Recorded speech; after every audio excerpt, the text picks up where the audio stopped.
हस्पिटलको कुरो मैले व्यापक सुनेको छु किरण दाइलाई हस्पिटल किन लानु पर्यो दाइ त्यो हस्पिटलको कुरो अलिकति सुनौँ ए भन्नु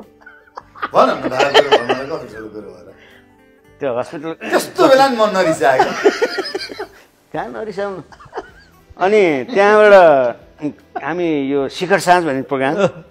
मेची टु महाकाली टुरमा गएको थियो अनि पूर्वबाट गर्दै गर्दै गर्दै गर्दै गर्दै धनगढी पुग्यौँ अनि धनगढीमा राति पुग्यो होटेलमा बसियो बेलुका प्रोग्राम छ भोलिपल्ट बिहान प्रकाश श्रेष्ठ र म ब्याडमिन्टन खेलिरहेको थियौँ अनि किरण आएर दाइ मलाई त एकदम पेट दुख्यो एकचोटि हस्पिटल जाउँ न भन्नु त्यो बेला म कस्तो भन्थेँ अलिअलि इमर्जेन्सी मेडिसिन अनि फर्स्ट एडका सामानहरू सँगै लिएर हिँड्थेँ ए भनेपछि गएर एउटा ट्याब्लेट दिएँ अनि फेरि खेल्न लाथेँ 5 मिनट पनि भएको छैन दाइ त्यसले त कामै गरेर एकचोटि हस्पिटल जाउँ न ए बाबा औषधि काम गर्नु पनि त 20-25 मिनट आधा घन्टा लाग्छ नि एकैछिन त टाइम लाग्छ नि भने भित्र गएर मदन दाइलाई भनेछ एकचोटि राजारामले भनिदिनु न भन्दा अनि मन दाइ आउँदा राजाराम त किरणले धेरै करायो एकचोटि लग्दैन त उसलाई नि मनमा शान्ति हुन्छ भन्नु खेलिरहेको थिएँ यसो भनेर लग्यो अनि हस्पिटलको कम्पाउन्डमा छिरियो कम्पाउन्ड यस्तो फोहोर नि यता नि फोहोर उता फोहोर अनि किरणले ओहो कस्तो फोहोर रहेछ है दाइ अस्पताल अब जिल्लातिरको यस्तै त हो नि भन्यो अनि त्यहाँबाट हस्पिटलभित्र छिरियो भित्र छिटेको अनि डाक्टर साहब चाहिँ ठ्याक्कै यताबाट बाटोमै भेट भयो ओहो राजारामजी कहाँबाट आज हाम्रोमा आउनुभयो भन्नुभयो अनि मैले साथी बिरामीबाट जचाउनु ल्याएको भने अनि डाक्टर साहब ल यो त पशु अस्पताल पऱ्यो नि भन्नु अनि मैले त्यही मान्छेको औषधिले नछुवाएर यहाँ लिएर डाक्टर साहब भनेको किरण केसीले मलाई त्यहाँ हस्पिटलदेखि लगेटको होटेलसम्म दौडै त्यसपछि औषधि नि खानु परेन हजुरले थाहा पनि नपाएको पशु अस्पताल होइन मलाई त के थाहा सेन अब राजाराम दाइ यो सम्बन्धी उहाँ अयब हो हेल्थ एसिस्टेन्ट होइन डाक्टर भन्दा मुनिको डाक्टर भन्दा नि अझ अनुभवी ग्यास्ट्रिकलाई के औषधि दिनुपर्छ सलाइन पानी कसरी हाल्ने के गर्ने कसो गर्ने सारा अनुभवी मान्छे म संसारको त डाक्टरै हो त्यो मोहित वंश आचार्य छ नि उहाँलाई जन्माउनुलाई उहाँको ठुलो हात छ भने मतलब त्यो टाइपको एउटा अनुभवी मान्छे होइन हेल्थ सम्बन्धी उभको भनेर लिएर जानुभयो त्यहाँभित्र लगेर अब त्यहाँबाट अब भेटनरीमा लग्यो एउटा त्यो छ एउटा गायिका पनि छ एउटा वीरगन्जमा के गायिका थियो के समथिङ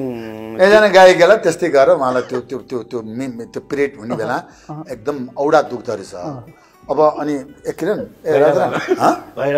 भैरवामा अनि एक किरण राजाराम तिमीले लर एक्चुअली यो बहिनीलाई बेलुका सो छ उसले गीत गाउनु पर्ने एमसी पनि गर्नुपर्ने अलिअलि अलिकति सेकराले ल भनेर रिक्सामा राखेर तिनजनै एउटा रिक्सामा बसेर हस्पिटल लिएर गयौँ गएर सारा गरेपछि उसलाई त यो अलिकति एक्सर्साइज गर्नुपर्ने हुन्छ यो एक दुईवटा औषधि र सलाइन पानीले दायाँ बायाँ यो गर्यो भने त अवश्य नै गर्नुपर्छ भन्ने जस्तो कुरा गर्छ बा डाक्टर है अनि भर्ना गर्नुपर्छ भनेर अनि त्यहाँ भर्ना गर्ने दाइ भन्दाखेरि 1-1.5 घन्टा हेरौँ नि त भनेर 1 घन्टा गरेर भनेपछि त्यो फर्म भर्नु लायो फर्म लाएपछि को कहाँ के त सबै सोध्छ नि अनि श्रीमानको उसो श्रीमान मेरो नाम ल्याइदियो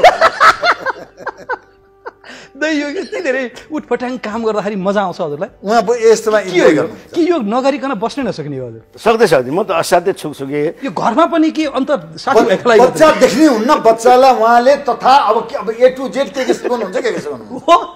अनि त्यो बच्चालाई ल्याएर यसरी समाज बसिया ठाउँमा यसो ग्रुपमा ल्याएर पक्क बोल्न लाउने अनि त्यसले बोल्या उसबाट सबै त्यो बेला इन्जोय लिने क्या उहाँ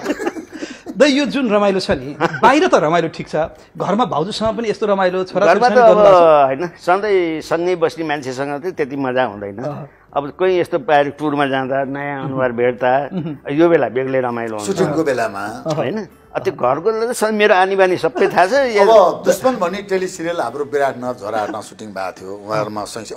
विदेशमा त जहाँ पनि अब मन्दा हेर्दा एउटा कोठा राजानाबाट म सैँसे विराटनगर सैँसे अनि सुतिरहेको थियौँ होइन अनि उहाँ त बिहान अलि चाँडै उठ्नुभयो त्यो बेला त्यो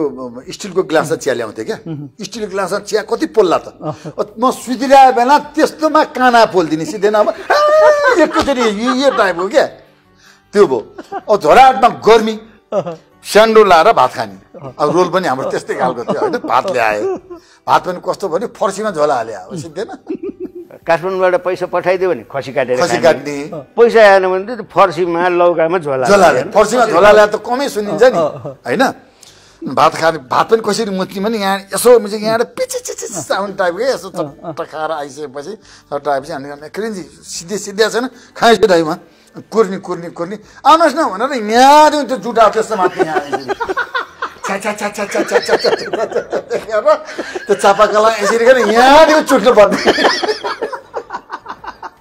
यो उटपट्याङको पनि पराकाष्ठ पराकाष्ठ